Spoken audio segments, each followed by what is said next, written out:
ونعوذ بالله من شرور أنفسنا ومن سيئات أعمالنا من يهده الله فلا مضل له ومن يضلله فلا هادي له ونشهد أن لا إله إلا الله وحده لا شريك له ونشهد أن سيدنا ومولانا محمدا عبده ورسوله أرسله الله تعالى بالحق بشيرا ونذيرا وداعيا إلى الله بإذنه وسراجا منيرا أما بعد فقد قال الله تبارك وتعالى في شأن حبيبه تشريفا وتكريما ومخبرا وآمرا فأعوذ بالله من الشيطان الرجيم بسم الله الرحمن الرحيم إن الله وملائكته يصلون على النبي يا أيها الذين آمنوا صلوا عليه وسلموا تسليما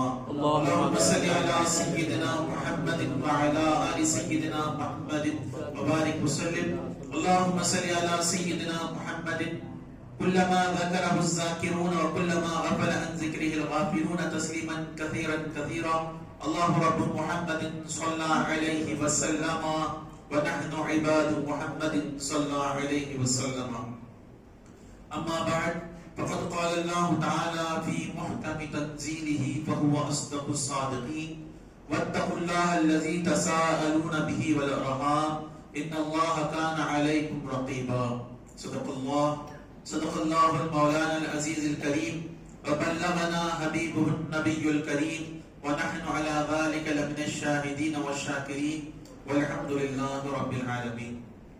معزز حاضرین مجلس، حق تبارک و تعالی کا بے انتہا فضل اور کرم ہے کہ اس نے ہمیں سرکار دو عالم تاجدار مدینہ راحت قلب و سینہ جن کا معطر پسینہ صلی اللہ تعالی علیہ وسلم کی امت میں پیدا فرمایا اور ہمیں آپ کا امتی ہونے کا فخر اور شرف عطا فرمایا اور ساتھ ہی ساتھ اہل سنت و جماعت سے وابستہ کیا.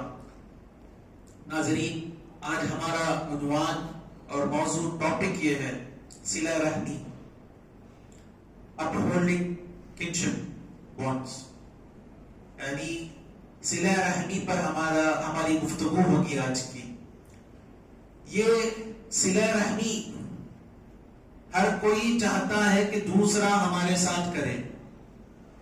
ہر شخص چاہتا ہے کہ ہمارا بھائی، ہماری بہن، ہمارے رشتہ دار ہمارے ساتھ صلہ رحمی کرے، لیکن اسی مقام پر وہ خود اس میں کوتاہی کرتا ہے اور صلہ رحمی وہ نہیں کرتا. اب یہ صلہ رحمی چیز ہے کیا جو قرآن میں بار بار جس کا ذکر آیا ہے اور احادیث کریمہ میں اس کا ذکر آیا ہے؟ وہ صلہ رحمی کسے کہتے ہیں یہ پہلے جاننا ضروری ہے، کیونکہ کوئی چیز جاننا بے حد ضروری ہے تاکہ اس پر عمل کیا جا سکے. جب تک اس چیز کو نہیں معلوم کریں گے ہم جو ہے عمل نہیں کر سکتے، صحیح سے عمل نہیں کر سکتے. حضرت علی کرم اللہ وجہہ اپنے شاگرد رشید حضرت خمیل سے فرماتے ہیں، یا خمیل علیک بمعرفت الحرکات، اے خمیل تمہیں جو ہے جو ایکشنز ہیں، جو کام ہیں، اس کی معرفت ہونی چاہیے، اس کی معرفت ہونی چاہیے کہ کس چیز کو کیا کہتے ہیں، وہ کام کیسے کیا جاتا ہے. تو اس عنوان کے متعلق ہمیں پہلے اس کا ڈیفینیشن معلوم ہونا چاہیے کہ صلہ رحمی کسے کہتے ہیں. صلہ رحمی میں سب سے پہلے آتا ہے رحم. اسے صلہ رحمی کیا کہتے ہیں؟ ایصال نوع من الانواع الاحسان، کچھ نہ کچھ طریقے سے احسان پہنچانا، اپنے رشتہ داروں پر احسان کرنا، کبھی گفتگو سے، کبھی ملاقات سے، کبھی سلام سے، کبھی دعا سے، کبھی تحفے تحائف سے. ہر کام میں اپنے رشتہ داروں کو ملحوظ رکھنا اور ان کے دل کو خوش کرنے کی کوشش کرنا، یہ ہے صلہ رحمی. اس کے بارے میں اللہ تعالیٰ قرآن مجید میں ارشاد فرماتا ہے وَاتَّقُوا اللَّهَ الَّذِي تَسَاءَلُونَ بِهِ وَالْأَرْحَامَ إِنَّ اللَّهَ كَانَ عَلَيْكُمْ رَقِيبًا، اور اللہ سے ڈرو جس سے تم مانگتے پھرتے ہو، اور صلہ رحمی سے، رشتہ داری سے اس سے ڈرو، اس کا لحاظ کرو۔ إِنَّ اللَّهَ كَانَ عَلَيْكُمْ رَقِيبًا، بے شک اللہ نگہبان ہے تم پر، اللہ تم پر نگہبان ہے۔ یعنی اللہ سے ڈرنے کا سب سے پہلے حکم دیا گیا، اس کے بعد کہا گیا کہ صلہ رحمی کا لحاظ کرو۔ اللہ سے ڈرنا عبادت ہے، اللہ سے ڈرنا تقوی ہے۔ تقوی کیا ہے؟ ہم سوچتے ہیں کہ صرف نماز، روزہ، زکوٰۃ، حج کریں گے، یہ جو ہے تقوی ہے، یہ پرہیزگاری ہے، یہ ہمارے لیے کافی ہے۔ ہماری سوچ یہی ہے، نماز پڑھ لیے 5 وقت کی، زکوٰۃ دے دیے، حج کر لیے، عمرے کر لیے، یہ ہمارے لیے کافی ہو گیا، ہم نیک اور پرہیزگار کہلائیں گے۔ نہیں، اللہ اس تقوی کے ساتھ فرماتا ہے والارحام، صلہ رحمی کا لحاظ کرو، قرابت داروں کا لحاظ کرو، رشتہ داروں کا لحاظ کرو۔ آج ہمارے پاس سب کچھ ہے، بندہ نیک بن کر رہتا ہے، نمازیں بھی پڑھتا ہے، روزے بھی رکھتا ہے، زکوٰۃ بھی دیتا ہے، لیکن رشتہ داروں سے اچھا سلوک نہیں، رشتہ داروں کے بارے میں وہ کوتاہیاں برتتا ہے۔ زمانہ ویسا ہو گیا۔ اب معلوم ہوا اس آیت سے کہ رشتہ داروں کے ساتھ حسن سلوک کرنا ہے، رشتہ داروں کے ساتھ اچھا سلوک کرنا ہے، اس آیت سے معلوم ہوا۔ اب یہ بھی دیکھنا ضروری ہے کہ وہ کون سے رشتہ دار ہیں جن کے ساتھ اچھا سلوک کرنا ہے، ان کی ترتیب کیا ہے۔ یہ ترتیب اللہ تعالیٰ قرآن مجید میں ارشاد فرماتا ہے، قرآن مجید میں ارشاد فرماتا ہے، کیا فرماتا ہے اللہ تعالیٰ؟ قُلْ إِن كَانَ آبَاؤُكُمْ وَأَبْنَاؤُكُمْ وَإِخْوَانُكُمْ وَعَشِيرَتُكُمْ وَأَزْوَاجُكُمْ وَعَشِيرَتُكُمْ وَأَمْوَالٌ اقْتَرَفْتُمُوهَا وَتِجَارَةٌ تَخْشَوْنَ كَسَادَهَا وَمَسَاكِنُ تَرْضَوْنَهَا أَحَبَّ إِلَيْكُم مِّنَ اللَّهِ وَرَسُولِهِ وَجِهَادٍ فِي سَبِيلِهِ فَتَرَبَّصُوا حَتَّى يَأْتِيَ اللَّهُ بِأَمْرِهِ۔ اے محبوب، اے مصطفیٰ، اے پیارے محمد صلی اللہ علیہ وسلم، آپ فرماؤ، آپ کہہ دو، اگر تمہارے باپ، تمہارے بچے، تمہارے بھائی بہن، تمہارے بیویاں، تمہارے کنبے والے رشتہ دار، تمہارے خاندان والے، اور وہ پیسہ جو تم نے کمایا، اور وہ تجارت جس کے مندی کا، جس کے نقصان کا تمہیں ڈر ہو، وہ گھر، وہ عالیشان گھر، وہ کوٹھیاں، وہ محلات، جس سے وہ لگژری بنگلے جس سے تم راضی ہو گئے، احب الیکم من اللہ ورسولہ، اللہ اور اس کے رسول سے زیادہ محبوب ہے، وجہاد فی سبیلہ، اس کے راہ میں جہاد کرنے سے زیادہ محبوب ہے، فتربصوا، انتظار کرو، حتی یأتی اللہ بامرہ، یہاں تک کہ اللہ اپنا حکم لے آئے، ان اللہ لا یہدی القوم الفاسقین، بے شک اللہ گناہگار قوم، فاسق قوم کی ہدایت نہیں کرتا۔ اس آیت میں اللہ تعالیٰ نے ایک ترتیب بتائی ہے، ایک آرڈر بتایا ہے، ایک کرونالوجی بتایا ہے۔ کیا؟ محبت تو ہونی چاہیے، باپ سے، ماں سے، داداؤں سے، نانیوں سے، ناناؤں سے محبت ہونی چاہیے، اس کے بعد بچوں سے، پھر بھائی بہن سے، پھر بیویوں سے، پھر ان سب چیزوں کی محبت ہونی چاہیے، لیکن سب سے زیادہ کس کی محبت؟ اللہ رسول کی محبت اور اللہ کے راہ میں جہاد کرنے سے محبت ہونی چاہیے۔ اب یہ تو بات معلوم ہو گئی کہ اللہ رسول کی محبت سب سے پہلے، اس کے بعد اللہ کے راہ میں جہاد کرنے کی محبت سب سے پہلے، اس کے بعد جو محبت کرنا ہے سب سے پہلے کس سے کرنا ہے؟ باپ سے، ماں سے۔ آباؤکم میں ماں بھی آ گئے، باپ بھی آ گئے، دادا بھی آ گئی، دادی بھی آ گئی، نانا بھی آ گئے، نانی بھی آ گئی، اور یہ اوپر تک آدم علیہ السلام تک کا سلسلہ، اوپر تک سب سے محبت ہونی چاہیے اللہ رسول اور جہاد کے بعد۔ تو ان سے محبت ہونی چاہیے، ان کے بعد کس کی محبت؟ بچوں کی محبت۔ ہمارے بچے، بیٹے، بیٹیاں، پوتے پوتیاں نواسے نواسیاں نیچے تک سب کی محبت ہونی چاہیے. اس کے بعد آتے ہیں بھائی بہن. بھائی بہن سے محبت ہونی چاہیے, ان کے بچوں سے محبت ہونی چاہیے. اس کے بعد ہے بیویاں. ہمارا حال کیا ہے؟ ہم نے ترتیب کو الٹ پلٹ کر دیا, اوپر نیچے کر دیا, شفل کر دیا ہم نے ترتیب. سب سے پہلے محبت کس سے؟ بیوی سے محبت. ماں باپ کو چھوڑ دیے, حالانکہ محبت ہونی چاہیے ماں باپ سے سب سے پہلے. حضرت ابو ہریرہ رضی اللہ تعالیٰ عنہ سے روایت ہے, بخاری اور مسلم کی حدیث.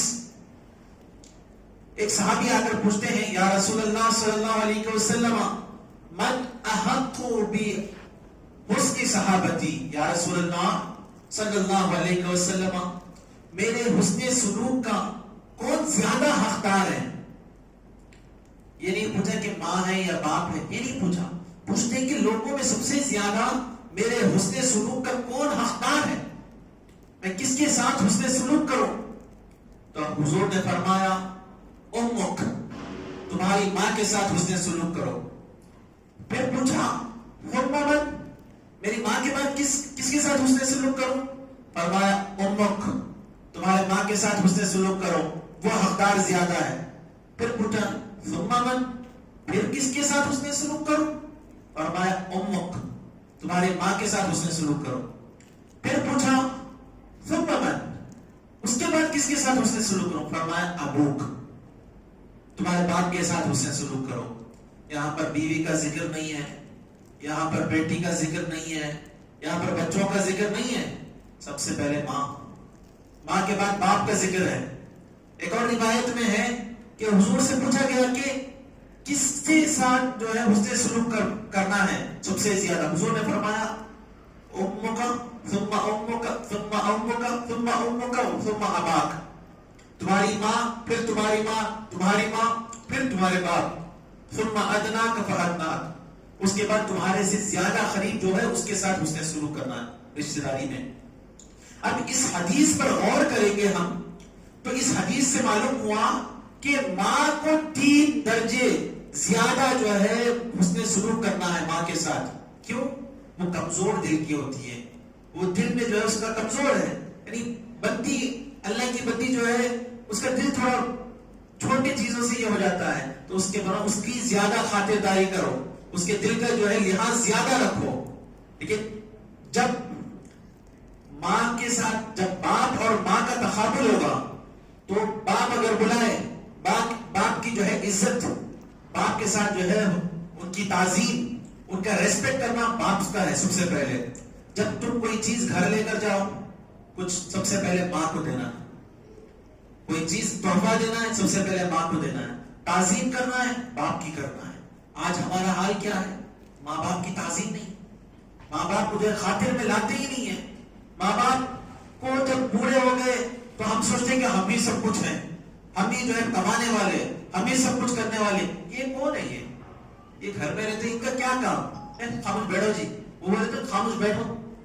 لیکن اللہ یہ نہیں کہتا. اللہ فرماتا ہے وَقَضَىٰ رَبُّكَ أَلَّا تَعْبُدُوا إِلَّا إِيَّاهُ وَبِالْوَالِدَيْنِ إِحْسَانًا إِمَّا يَبْلُغَنَّ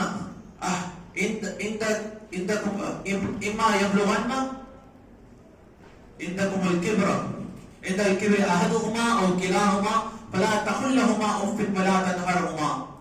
اللہ فرماتا ہے کہ وَقَضَىٰ رَبُّكَ أَلَّا تَعْبُدُوا إِلَّا إِيَّاهُ, اور اللہ نے فیصلہ کیا, اے محبوب آپ کے رب نے فیصلہ کیا, آپ کے رب نے فیصلہ کیا کہ اس کے سوا کسی کی عبادت نہ کی جائے, اسی کی عبادت ہو, اسی کی پرستش ہو, اسی کی ورشپ کی جائے, اسی کو جو ہے پوجا جائے, وہی جو ہے لائق عبادت ہے. وَبِالْوَالِدَيْنِ إِحْسَانًا, اور ہم نے تاکید کی کہ والدین کے ساتھ حسن سلوک کرے. اللہ عبادت کے بعد فوراً والدین کا ذکر کر رہا ہے. اللہ کی عبادت, اللہ جو خدائے لاعزال ہے اس کی عبادت, اس کی عبادت کے بعد فوراً جو ہے والدین کا ذکر. اب اس میں دیکھا جائے گا کہ 2 چیزیں ہیں, ایک ہے روحانی حقوق, ایک ہے روحانی حقوق, ایک ہے جسمانی حقوق. روحانی حقوق ہم پر کیا ہے کہ سب سے پہلے اللہ کی بات ماننا ہے، اللہ کا حق ہے، سب سے پہلے اللہ کا حق، اس کے بعد انبیاء کا حق، دوسرا نبیوں کا حق، جو پروفیٹس آئے ہیں، جو میسنجرز آئے ہیں ان کا حق، اور ہمارے رسول اللہ صلی اللہ علیہ وسلم کا حق، دو۔ تیسرا ہے آسمانی کتابوں کا حق، یعنی تورات، زبور، انجیل اور قرآن، اور ہمارے لیے مین ہے قرآن کا حق، یعنی اس کی پیروی، اس کی فرما برداری کی جائے، اس کی بات مانی جائے۔ اس کے بعد چوتھے نمبر پر ہے علماء اور مشائخ۔ علماء ہیں یعنی جو اسلامک اسکالرس ہیں، جو عالم دین ہیں، جو مفتیان کرام ہیں، ان کی تعظیم، ان کی خدمت کی جائے۔ اور اس کے بعد ہے عامۃ المسلمین، تمام مسلمانوں کی جو ہے کے حقوق ہیں۔ تو یہ 5 ہو گئے۔ اب اس کے بعد ہے جسمانی حقوق کیا ہیں؟ سب سے پہلے ماں باپ کے حقوق، اس کے بعد بچوں کے حقوق، اس کے بعد بھائی بہن کے حقوق، اس کے بعد بیوی کے حقوق، اس کے بعد تمام خاندان والوں کے حقوق، پھر پڑوسیوں وغیرہ کے حقوق، دوستوں کے حقوق۔ تو یہ 2 چیزیں ہیں۔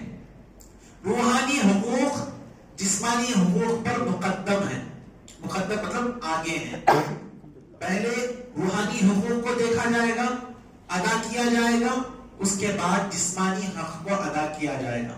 روحانی حق کو کیوں ادا کرنا؟ سب سے پہلے اس لیے کہ روحانی حق اس لیے ادا کرنا ہے کہ یہ ہمیں جنت میں لے جانے والے کام ہیں۔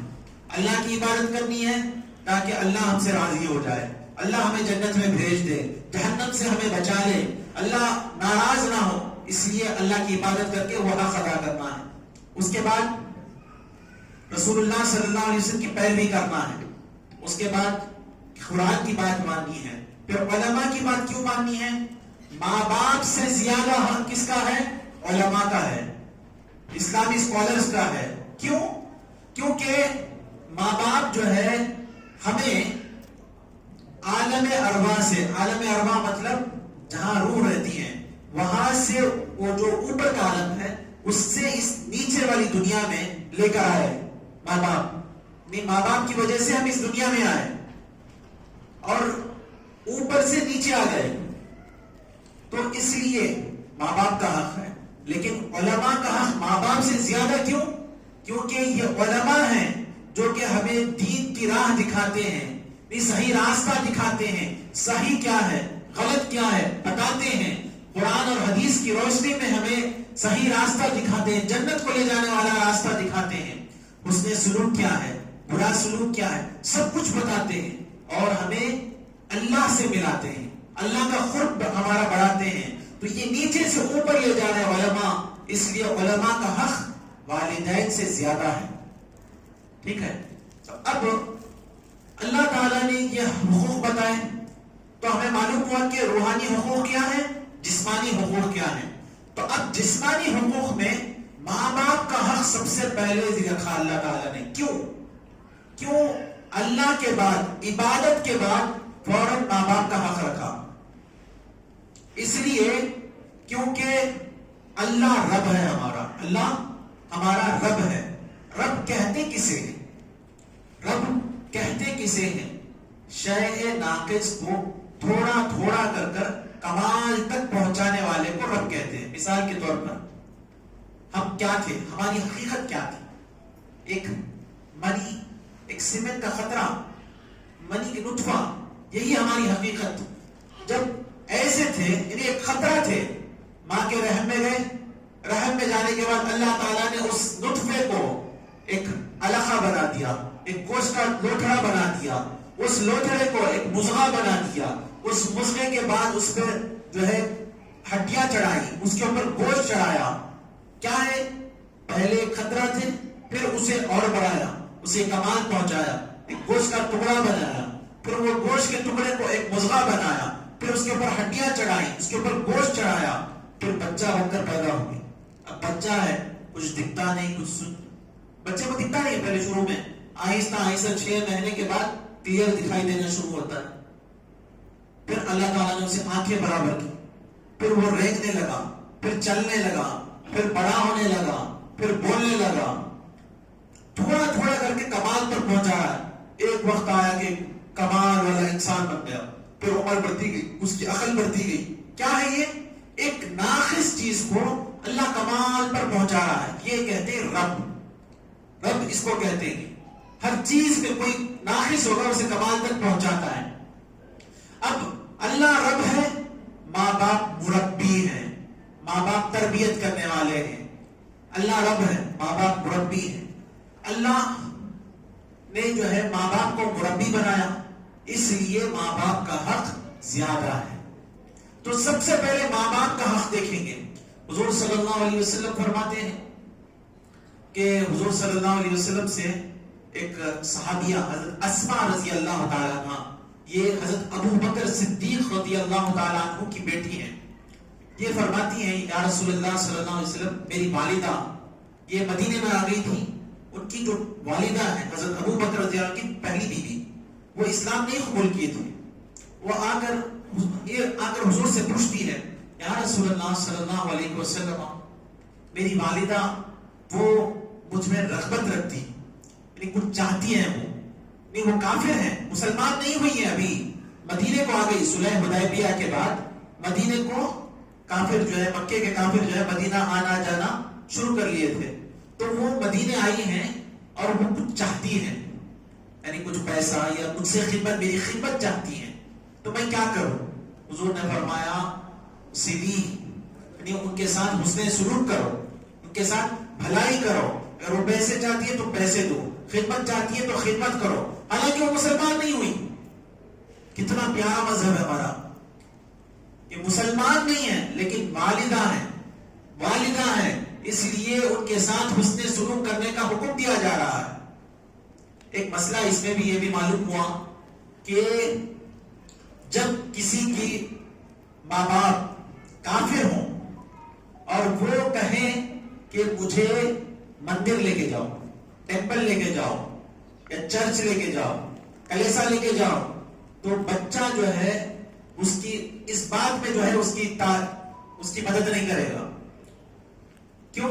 کیونکہ وہ اللہ کی نافرمانی کے لیے بول رہے ہیں، تو وہ نہیں مانے گا۔ جب وہ ٹیمپل چلے گئے، وہ خود سے چلا گیا، باپ ہے یا ماں چلی گئی، جا کر کال کرتی ہے کہ بیٹے مجھے پک اپ کرو گھر کو لے کے جانے کے لیے، اب بیٹے پر لازم ہے کہ ضروری ہے کہ بیٹا جائے اور پک اپ کر کے گھر کو لے کر آئے، کیونکہ وہ برائی سے واپس لے کے آ رہا ہے، اس میں خدمت کرنا ضروری ہے۔ تو ماں باپ کی خدمت بے حد ضروری ہے۔ اور ماں باپ کی خدمت کیوں؟ اللہ فرماتا ہے اما یبلغن عندک الکبر، کہ جب وہ بڑھاپے کو پہنچ جائے، فلا تقل لهما اف، ان کو جو ہے تم اف تک نہ بولو، اس لیے کہ جب جوان ہوتے ہیں تو ماں باپ جوان ہوتے ہیں، یہ جو ہے چھوٹا رہتا ہے، اب وہ کچھ بولے چلو نکلو گھر سے، آؤٹ، یو آر آؤٹ بول کے نکال دیں گے، گیٹ آؤٹ، تو ماں باپ کے پاس نہیں چلے گا تب۔ تو جب ماں باپ بوڑھے ہو جاتے ہیں، کمزور ہو جاتے ہیں، تو تب جو ہے ان کی جو ہے بات ماننا۔ اب ہم ماں باپ جو ہے طاقتور ہیں، کمانے لگتے ہیں، پیسہ آ رہا ہے، انکم اچھی ہے ان کی، ہر بچہ نیک بن کر ابا بن کر رہ جاتا، تب جو ہے ابا کی بات اچھے سے مان لیتے۔ جب وہ انکم کٹ ہوئی یا ابا پراپرٹی ان کے نام کرے، انہوں ابا بن جاتے ہیں۔ تو اس لیے اللہ فرماتا ہے کہ جب وہ بڑھاپے کو پہنچ جائے، وَلَا تَقُلْ لَهُمَا أُفٍّ وَلَا تَنْهَرْهُمَا وَقُلْ لَهُمَا قَوْلًا كَرِيمًا۔ جب وہ بڑھاپے کو پہنچ جائے، جب وہ کمزور ہوں، جب ان کے پاس پیسہ نہ ہو، ان کے پاس دھن نہ ہو، ان کے پاس جو ہے مال و دولت پراپرٹیز نہ ہو، کمزور ہوں، اور وہ بات میں چڑچڑاپن آ جاتا ہے ان لوگوں میں بڑھاپے کے ساتھ، تو ایک بات 2-4 بار پوچھ لیتے ہیں، فَلَا تَقُلْ لَهُمَا أُفٍّ، اف تک نہ بولو، اس طرح کی لفظ استعمال مت کرو، ولا تنہرہما، انہیں منع بھی مت کرو، وقل لہما قولا کریما، انہیں جو ہے اچھی بات کرو ان کے ساتھ۔ ماں باپ جو ہے ایسا ہو جاتے ہیں بڑھاپے میں، تب بھی ان کے ساتھ حسن سلوک کرو، انہیں ان کے ساتھ ہنسی مذاق کرو، ان کے ساتھ جو ہے اچھی بات کرو، انہیں خوش کرنے کی کوشش کرتے رہو۔ اللہ تعالیٰ فرماتا ہے اچھی بات کرو، پھر فرماتا ہے اللہ تعالیٰ اور 2-3 آیت کے بعد وَاخْفِضْ لَهُمَا جَنَاحَ الذُّلِّ مِنَ الرَّحْمَةِ، اور ان کے لیے اپنے بازوؤں کو جھکا دو، رحمت کے بازو، جس طرح وخفض لہما، جس طرح پرندہ جب ہوا میں اڑتا ہے، پرندہ ہوا میں اڑتا ہے تو اپنے پر کھول لیتا، پر کھولنے ساری طاقت اس کے پروں میں ہوتی ہے. جیسے ہوا میں اڑتا جاتا ہے پرندہ، ہوا کی جو الگ الگ ہوائیں ملتی ہیں اسے، تو اس کے پر جو ہے مضبوط ہوتے جاتے ہیں. جب پرندہ ہوا میں اڑ کر اتنی اونچی اڑان اڑنے کے بعد جب زمین پر آتا ہے تو کیا کرتا ہے؟ اپنے پر جو ہے سکوڑ لیتا ہے، بند کر لیتا ہے، جھکا لیتا ہے. اسی طرح اللہ فرماتا ہے اے لوگوں، اپنے ماں باپ کے سامنے تم اپنے بازوؤں کو جو ہے جھکا لو، سکوڑ لو. وخفض لہما جناح الذل، تمہارے جس طرح پرندہ جو ہے جھکا لیتا ہے، موڑ لیتا ہے، تو ماں باپ کے سامنے آؤ تو تم کتنے بڑے کلیکٹر رہو، تم جو ہے بڑے سے بڑے مالدار رہو، بڑے آفیسر رہو، تم بڑے عالم رہو، مفتی رہو، تم بڑے پیر رہو، شیخ رہو، کوئی بھی رہو، جب ماں باپ کے سامنے آئے تو تم ان کے سامنے جو ہے ان کے پیروں کے پاس رہنا، تم جھک کر آنا ان کے سامنے.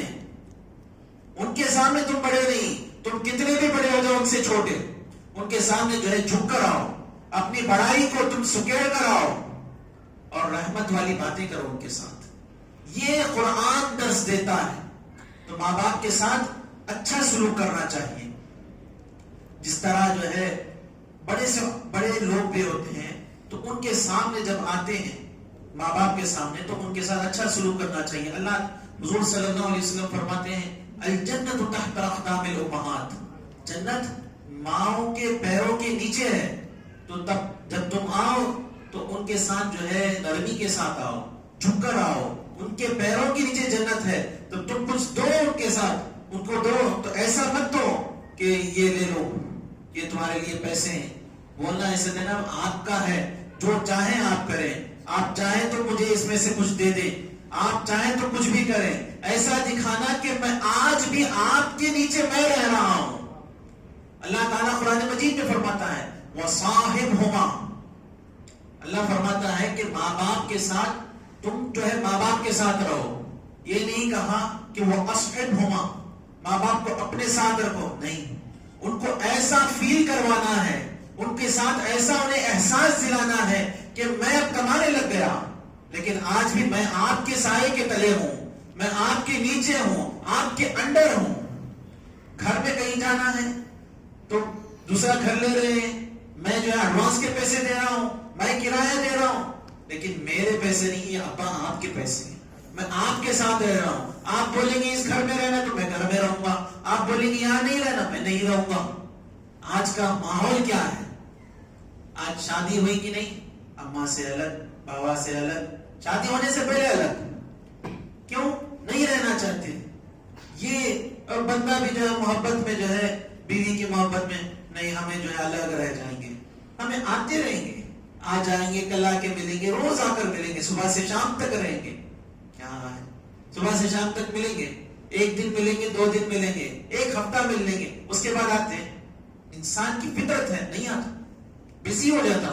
ایک بار بزی ہوگا، پھر ایک بار آئے گا، ایک ہفتے سے 2 دن ہو گئے، 3 دن ہوں گے، پھر 2 دن، پھر 1 دن، پھر مہینہ، پھر 2 مہینہ، پھر آنا جانا بند. تو ایسے لوگوں کی بات نہیں سننا ہے. کس کی بات سننا ہے؟ ماں باپ کی بات سننا ہے اور ماں باپ کے ساتھ ہم رہنا ہے، نہ کہ ماں باپ سے الگ ہو کر جانا ہے. اگر کوئی ایسا بولتے ہیں کہ ماں باپ کو چھوڑ دو، ہرگز نہیں بولنا کہ یہ تمہاری بات یہ ٹھیک نہیں ہے. ہاں اگر چند جو ہے وجوہات ہوتے ہیں جس کی وجہ سے جو ہے چھوڑنا پڑتا ہے تو وہ شرعی اگر عذر ہے تو جائز ہے، اگر نہیں تو ماں باپ کو نہیں چھوڑنا چاہیے، ماں باپ کے ساتھ رہنا چاہیے. تو اب اللہ تعالیٰ اس کے بعد فرماتا ہے ماں باپ کا حق ہے.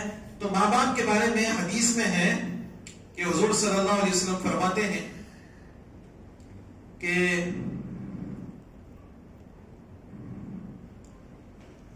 حضرت عبداللہ ابن عمر رضی اللہ تعالیٰ عنہ سے روایت ہے کہ قال رسول اللہ صلی اللہ علیہ وسلم، کہ رسول اللہ صلی اللہ علیہ وسلم نے فرمایا من الکبائر شتم الرجل والدیہ، من الکبائر شتم الرجل والدیہ، کہ حضرت عبداللہ ابن عمر رضی اللہ تعالیٰ عنہ روایت کرتے ہیں کہ رسول اللہ صلی اللہ علیہ وسلم نے فرمایا کہ یہ بڑے گناہوں میں سے ہے، کبیرہ گناہوں میں سے ہے کہ بندہ اپنے والدین کو گالی دے، والدین کو برا کہے.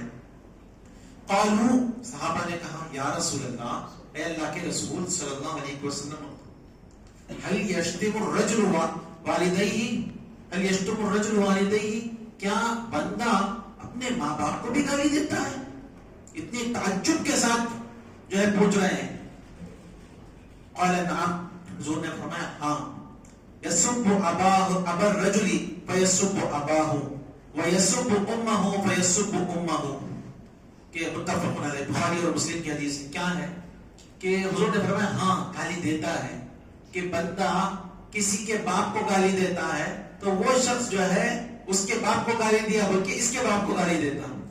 جب کسی کے ماں کو گالی دیتا ہے تو وہ جو ہے اس کی ماں کو گالی دیا بلکہ اس کے ماں کو گالی دیتا ہے. تو یہ اپنے والد کو گالی دینا ہے، یعنی ڈائریکٹ نہیں، انڈائریکٹ گالی دلوانا ہے. تو ایسا نہیں کرنا چاہیے، بہت بڑے گناہوں میں سے ہے یہ. اس زمانے میں صحابہ تعجب کے ساتھ پوچھتے کہ یا رسول اللہ، کیا بندہ اپنے والدین کو گالی دیتا ہے؟ آج کا حال کیا ہے؟ آج بچے جو ہے اپنے ماں باپ کو گالی دیتے ہیں. بڈھے ہو گئے تمہارا دماغ سڑ گیا، تمہارا سٹیا گئے، تمہارے کھوسٹ ہو گئے، کیا کیا بولتے ہیں ماں باپ کو. اللہ کا خوف نہیں کرتے، اللہ سے نہیں ڈرتے، ماں باپ کے ساتھ اتنا برا سلوک کرتے ہیں. اس زمانے میں کسی کے ماں باپ کو بولے تو وہ گالی دیتا، اس زمانے میں خود ہی اپنے ماں باپ کو گالی دے رہے ہیں. اللہ سے ڈرنا چاہیے. یہ صلہ رحمی نہیں ہے. صلہ رحمی کیا ہے؟ ماں باپ کے ساتھ حسن سلوک، ان کی جو ہے ان کے ساتھ اچھی بات کرنا چاہیے، ان کی ہر بات ماننی چاہیے. حضور صلی اللہ علیہ وسلم فرماتے ہیں، حضرت انس رضی اللہ تعالیٰ عنہ سے روایت ہے، من احب ان یبسط له فی رزقه وینسع له فی اثره فلیصل رحمه. کہ حضور فرماتے ہیں کہ جو یہ چاہتا ہے، جو کسی کو یہ پسند ہے کہ اس کے رزق میں کشادگی کر دی جائے، رزق میں جو ہے وسعت آ جائے، وسعت پیدا ہو جائے، یعنی زیادہ اس کے رزق میں برکت پیدا ہو جائے اور اس کی عمر دراز ہو، فلیصل رحمه، بس وہ صلہ رحمی کرے، صلہ رحمی کرے. ہم نے اس آیت سے معلوم ہوا کہ ماں باپ کے ساتھ حسن سلوک کرنا ہے. اب اس کے بعد کس کا درجہ ہے؟ بچوں کا درجہ ہے. بچوں کے ساتھ حسن سلوک کیا ہے؟ بچوں کے ساتھ حسن سلوک یہ ہے کہ بچوں کے سامنے گالی گلوچ نہ کرے. بچے آئیں تو ان سے مسکرا کر ملے، ان سے جو ہے ڈرا کر نہ بات کریں، ان کے ساتھ اچھا سلوک کریں. حضور صلی اللہ علیہ وسلم فرماتے ہیں، لیس منا من لم یرحم صغیرنا ولم یؤخر کبیرنا. ہم میں سے وہ نہیں ہے جو ہمارے چھوٹوں پر رحم نہ کرے اور ہمارے بڑوں کی عزت نہ کرے. کتنی جو ہے وعید ہے اس میں، کتنا ڈر سنایا جا رہا ہے کہ کوئی ہمارے چھوٹوں پر رحم نہیں کرتا، ہمارے بچوں پر رحم نہیں کرتا. بات کرتا ہے تو ایسا آتا ہے گھر میں کہ یہ جو ہے مار توڑ کر دے گا. گھر میں آتے ہی ایسا لگتا ہے، سب ڈر جاتے ہیں، بچے خوفزدہ ہو جاتے ہیں، ان کے دل لرزنے لگتے ہیں کہ باپ آیا نہیں سمجھتے بلکہ جلاد آ گیا سمجھتے ہیں. ایسا نہیں ہونا چاہیے. کیا؟ کیوں؟ ورک پریشر، یعنی ہمارے آفس کا پریشر جو ہے بچوں پر نکالتے ہیں. نہیں، ایسا نہیں کرنا چاہیے. آفس کا پریشر ہے آفس تک رکھیں، گھر پہ نہ نکالیں. بعد میں یہی بچے ان کے اندر بھی یہ عادت آ جائے گی. ان کے ساتھ حسن سلوک کیا ہے؟ ان کے ساتھ نرمی سے بات کریں، ان کے ساتھ اچھی بات کریں، ان کے دل کا خیال رکھیں. تو یہ آئندہ کی زندگی میں آپ کے دل کا خیال رکھیں گے. ان کے ساتھ حسن سلوک کیا ہے؟ ان کو تعلیم و تربیت کے لیے بھیجیں، ان کو جو ہے قرآن سکھائیں، ان کو جو ہے عقائد سکھائیں، ان کو حدیث سکھائیں، ان کو دین اسلام کیا ہے یہ سکھانا، ان کے ساتھ حسن سلوک کرنا ہے. اگر ہم یہ نہیں کریں گے تو ہمارے بچے ہمارے ساتھ برا سلوک کریں گے. آپ کو معلوم ہے کہ یوروپ وغیرہ میں، یوروپ چھوڑیں انڈیا میں بھی آ گیا کہ ماں باپ کیا کرتے ہیں، بچوں کو جو ہے وہاں پر مین یہ ہوتا ہے کہ بچوں کو پلے اسکول میں ڈال دیتے ہیں. کیا کرتے ہیں؟ بچے پیدا ہوتے ہیں پلے اسکول میں ڈال دیتے ہیں. پلے اسکول میں وہاں پر میڈ ہوتی ہیں، وہ جو کام کرنے والے تھے وہ خیال رکھتی ہے ان کا بچوں بچوں کا خیال رکھتے. پلے اسکول کے بعد اسکولنگ میں چلے جاتے ہیں, نرسری, پرائمری, نرسری, پھر اس کے بعد ہائر سیکنڈری, پھر کالج. اب بچے بڑے ہو گئے, کمانے ہو گئے, ماں باپ کیا ہو گئے, بوڑھے ہو گئے. ماں باپ بوڑھے ہو گئے. اب بچے کیا کرتے ہیں, آپ نے ہمیں بڑی اچھی تربیت کی, آپ نے ہمیں پلے اسکول میں ڈالا, چلو ہم آپ کو آرفن, آپ کو جو ہے اولڈ ایج ہوم میں لے چلتے ہیں, اولڈ ایج ہوم میں ڈال دیتے ہیں. کیوں؟ انہوں نے ایسا سلوک کیا, بچے ان کے ساتھ ویسا سلوک کرتے ہیں. آج ہم اگر انہیں دین سکھاتے, اسلام سکھاتے, تو بچے کبھی ہمارے ساتھ ایسا نہیں کرتے. جو آپ نے کبھی دیکھا ہے کہ کسی عالم دین نے, کسی جو ہے عالم دین نے اپنے ماں باپ کو جا کر اولڈ ایج ہوم میں ڈالا ہو, کسی عالم دین نے اپنے بہن کو جو ہے آرفن ایج میں ڈالا ہو؟ کبھی کسی نے کیا ہے؟ نہیں. کیوں؟ علم دین انہیں روکتا ہے. حضرت لقمان کے بارے میں قرآن مجید میں اللہ ارشاد فرماتا ہے, وَإِذْ قَالَ لُقْمَانُ لِبَنِيهِ يَا بُنَيَّ لَا تُشْرِكْ بِاللَّهِ. اور محبوب اس وقت کو یاد کرو, مصطفیٰ اس وقت کو یاد کرو جب لقمان نے اپنے بچے سے کہا, اپنے بیٹے سے کہا, یا بنیہ لا تشرک باللہ, اے میرے بیٹے اللہ کے ساتھ شرک مت کر. یہ بولنا کیا ہے؟ علم دین دینا ہے, عقیدہ سکھانا ہے, اسلام کیا ہے بتانا ہے. یعنی اللہ کے احکام کی پابندی پر بچے کو تعلیم دینا ہے, بچے کو علم دین سکھانا ہے. پھر اللہ حضرت لقمان کے بات کو یہاں پر روک کر اللہ قرآن میں فرماتا ہے, وَوَصَّيْنَا الْإِنسَانَ بِوَالِدَيْهِ إِحْسَانًا حسنا. اور ہم نے انسان کو وصیت کی, تاکید کی کہ والدین کے ساتھ حسن سلوک کرو. حضرت لقمان کی بات چل رہی ہے, بیچ میں جملہ معترضہ لایا اللہ اور بتاتا ہے کہ ہم نے انسان کو یہ تاکید کی کہ والدین کے ساتھ حسن سلوک کرو. کیا مطلب؟ اے لقمان, تم نے ہمارا ادب سکھایا, تم نے ہمارے دین کو فالو کرنے کے لیے کہا, تم نے دین کی تعلیم دی, چلو ہم تمہارا ادب سکھاتے ہیں کہ تمہاری جو ہے تمہارے ساتھ حسن سلوک کریں, والدین کے ساتھ حسن سلوک کریں. جب ماں باپ والدین اپنے بچوں کے ساتھ جو ہے حسن سلوک کرنا کیا ہے؟ انہیں دین کی تربیت کرنا ہے. دین کی تربیت کریں گے, دین جو ہے ان کو سکھائے گا کہ والدین کی تربیت, والدین کے ساتھ حسن سلوک کیسے کرنا ہے, ان کی خدمت کیسے کرنا ہے, ان کے ساتھ کیسا بیٹھنا ہے, ان کے ساتھ گفتگو کیسی کرنی ہے, ان کی خدمت کیا کرنا ہے. یہ سب جو ہے دین سکھاتا ہے. آج ہم لوگ جو ہے دین سکھانا بولے تو کیا سمجھ گئے؟ دین سکھانا بولے تو ہم سمجھ گئے کہ قرآن کا نازلہ پڑھا دے, نماز کے لیے چند سورے سکھا دے, ہو گئی دین کی تعلیم کمپلیٹ. نہیں, یہ دین کی تعلیم نہیں ہے. دین کی تعلیم یہ ہے کہ ضرورت کے مطابق اسے علم دین سکھانا. بچہ بالغ ہو رہا ہے تو اسے جو ہے نماز کے مسائل, طہارت کے مسائل, اور اسے جو ہے غسل کے مسائل, اسے نماز کے مسائل, رمضان آ گیا روزے کے مسائل, اس کے بعد جو ہے مالدار بن گیا, پیسے آ رہے, زکات کے مسائل, اس کے شادی کی عمر ہو گئی, شادی کے مسائل, طلاق کے مسائل, دونوں سکھانا ہے. کئی کو طلاق کے سکھانا, شادی کر لے کو اچھے سے خوشی سے آرس نوچ ہو رہے تو اچھا ہے, نہیں کہ بیچ میں کئی کو طلاق لے کو آتے. حضرت آپ لوگ دیکھے ہوں گے ڈرائیونگ اسکول جاتے تو کیا سکھاتے ہیں؟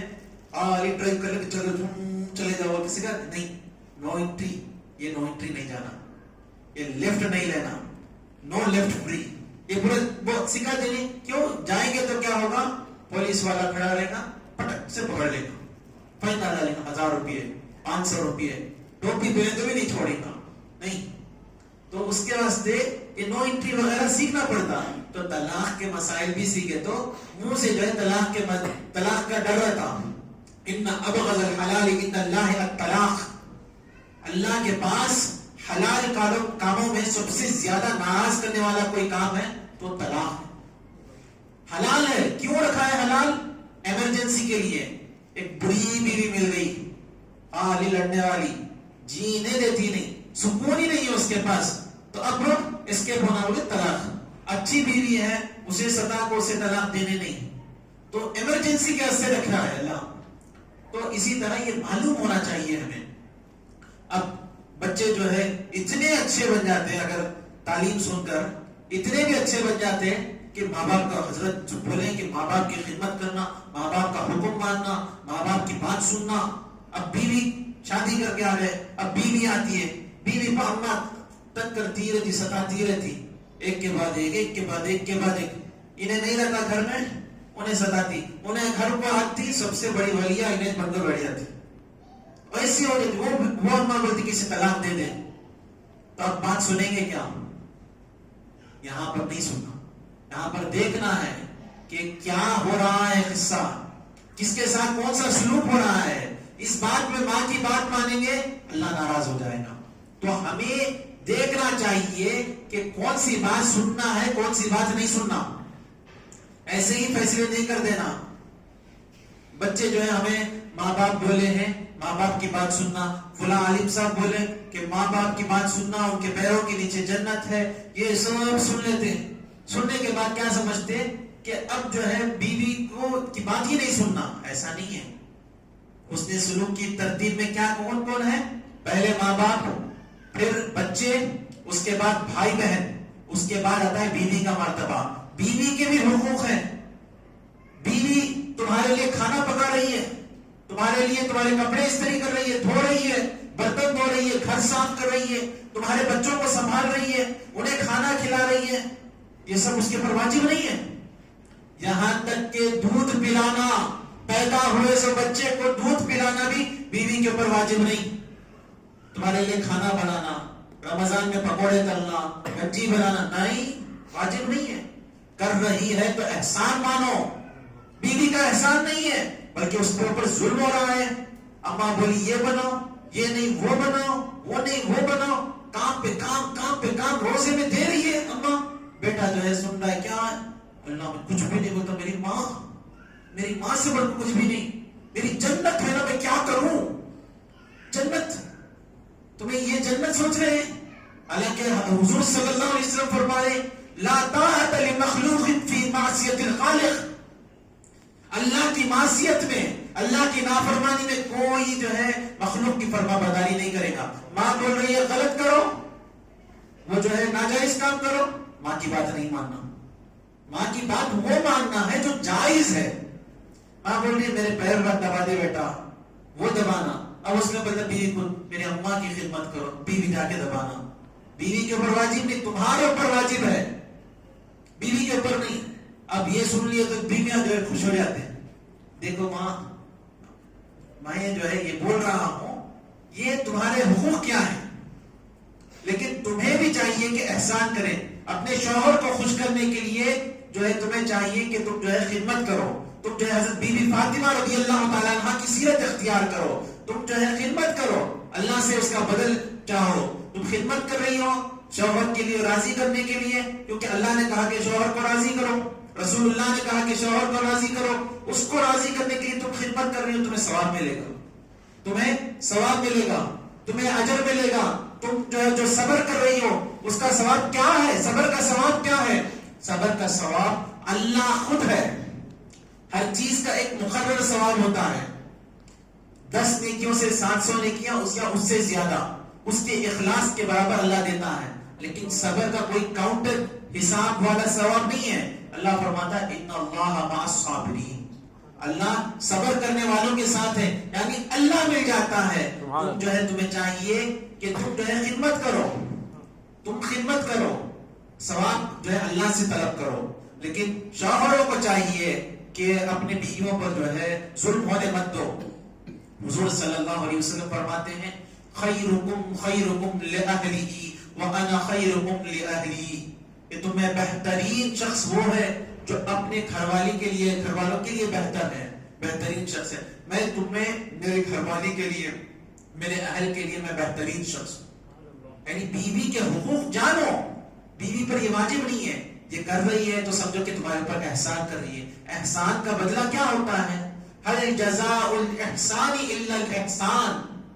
احسان کا بدلہ احسان ہوتا ہے. لیکن تم احسان کے بدلہ تم جو ہے گالی دے کر ادا کر رہے ہو، تم احسان کا بدلہ تم جو ہے ڈانٹ ڈپٹ کر ادا کر رہے ہو، احسان کا بدلہ منہ موڑ کر جا رہے ہو، احسان کا بدلہ بیوی سے بات نہیں کرتے غصہ کر رہے ہو، بیوی سے الگ جا کے سو رہے ہو. احسان کا بدلہ ہے یہ.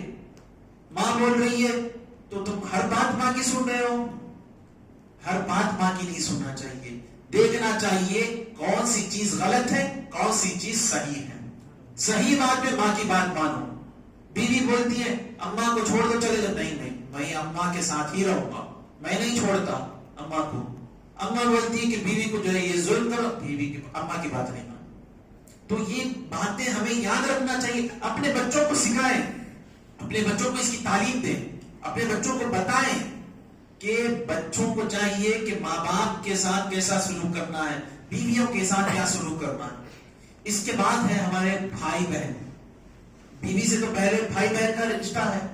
ہم لوگ جو ہے بیویوں کی بات سن کر یا گھر میں جو ہے کسی کی سنی سنائی باتوں پر جو ہے ہم کان دھر دیتے ہیں، اور کوئی بولے کہ تمہاری بات تمہارے بارے میں ایسا بولے، بھان سے بات کرنا چھوڑ دیے، بھان سے جو بات نہیں کرتے چھوڑ دیے، رشتہ توڑ دیے۔ ایسا نہیں ہونا چاہیے، بہنوں سے بات کریں۔ وہ جو ہے بہت کمزور مخلوق ہیں، کمزور دل کی ہیں، بہت کمزور ہیں وہ لوگ، وہ اپنے ماں باپ کا گھر چھوڑ کر کہیں اور چلے گئے۔ اب بھائی بھی نہیں بات کرے گا تو کون بات کرے گا؟ ماں باپ کے بعد جو ہے بھائی تو ہوتا ہے، بھائی ہوتا ہے، ان سے بات کرنا چاہیے، بہنوں سے کال کریں، اس نے سلوک کیا ہے، وقتاً فوقتاً کے لیے کوئی ہدیہ دیں، یا ان کے گھر کو جا کر ان سے ملاقات کریں، ان سے اچھی بات کریں، ان کے لیے ان کے پرابلمز کیا ہے سنیں، ان کو سمجھائیں، ان کا دلاسی کا سبب بنے، ان کے دل کو جو ہے سنبھالے۔ اگر نہیں ہوتا کبھی کال پہ بات کر لیں، کبھی ویڈیو کال کر لیں، بہنوں کو خوشی ہوگی، اس سے اللہ راضی ہوگا، اللہ راضی ہوگا۔ تو ہمیں حسن سلوک کرنا چاہیے، صلۃ رحم یعنی رشتہ داری قائم کرنا چاہیے۔ ہم یہ رشتہ داری کو ہم بھول بیٹھے، ہر کام کرتے ہیں آج کل ہم لوگ، کیا ہے بات کر بیٹھیے، موبائل میں بیٹھے ہوئے، بات کر رہی ہے چلے گئی، موبائل میں ہی ہے، کوئی آ رہا ہے رشتہ دار موبائل میں بیٹھے ہیں، کوئی آ رہے ہیں موبائل میں دیکھ رہے ہیں۔ کیا ہے موبائل جو ہے آپ کو کام نہیں آئے گا، موبائل یہ آپ کو اور ڈبا رہا ہے۔ رشتہ دار، اگر ہم رشتہ داروں کے ساتھ اچھا سلوک کریں گے تو آپ کو کبھی تکلیف ہوگی تو وہ رشتہ دار کام آئیں گے، آپ کو تکلیف ہوگی تو رشتہ دار کام آئیں گے۔ وہ رشتہ داروں کا جو ہے لحاظ کریں، موبائل ہی سب کچھ نہیں ہے، ہماری بیوی ہی سب کچھ نہیں ہے، بہن بھی ہے، بھائی بھی ہے۔ اس لیے اللہ تعالیٰ نے اتنا جو ہے یہ بنایا ہے، یہ شعوب اور قبائل کیوں بنایا؟ اللہ فرماتا ہے لتعارفوا، یہ قبیلے، یہ جو ہے شاخیں، یہ رشتہ داریاں، یہ کنبے کیوں بنایا؟ تاکہ تم آپس میں جو ہے معرفت حاصل کرو، تم آپس میں جو ہے پہچان بڑھاؤ۔ اب وہ نہیں ہے ہم سب موبائل میں ہیں کہ کون کی رہتا فیس بک پہ، اس سے باتیں کر رہے ہیں، کون انہیں؟ تمہارے اماں کا صدقہ، بابا کا صدقہ، اس سے بات کرنے سے تمہاری مدد کو آئے گا۔ انہیں بولے تمہیں مجھے مشکل ہو گئی، یعنی مجھے جو ہے قرض لگ گیا، مجھے ارجنٹ 10,000 روپے دینا ہے، سب سے پہلے تم بلاک کر کے چلے جاتا ہوں۔ یہ کیا سمجھتے ہیں؟ یہ فراڈ ہے، کیا ہے؟ فراڈ، فیک کالر ہے، اسکیمر ہے، بلاک کر کے چلے جاتا۔ وہی بھائی جائے گا نہیں، بھائی جو ہے مدد کو آئے گا، بہن مدد کو آئے گی، کیا ہے کچھ بھی ہو، خون جو ہے جوش میں آتا ہے، وہ مدد کے لیے آتا ہے۔ یہ کنواں کہاں بیٹھے معلوم نہیں، یہ لوگ کہاں سے مدد میں آئیں گے؟ ہرگز نہیں آتے۔ تو ان کو دور کرو، اپنے بھائیوں سے محبت کرو، اپنی بہنوں سے محبت کرو، ان کے لیے وقت نکالو، گھروں میں جو ہے کبھی ان کے لیے دعوت پہ بلاؤ۔ ایسا نہیں ہے کہ ہم کیا سوچتے ہیں کہ انہوں دعوت میں بلائے تو ہمیں بلائے، انہوں نہیں بلائے تو ہمیں کیوں بلانا؟ ایسا نہیں سوچنا چاہیے۔ حضور صلی اللہ علیہ وسلم فرماتے ہیں لیس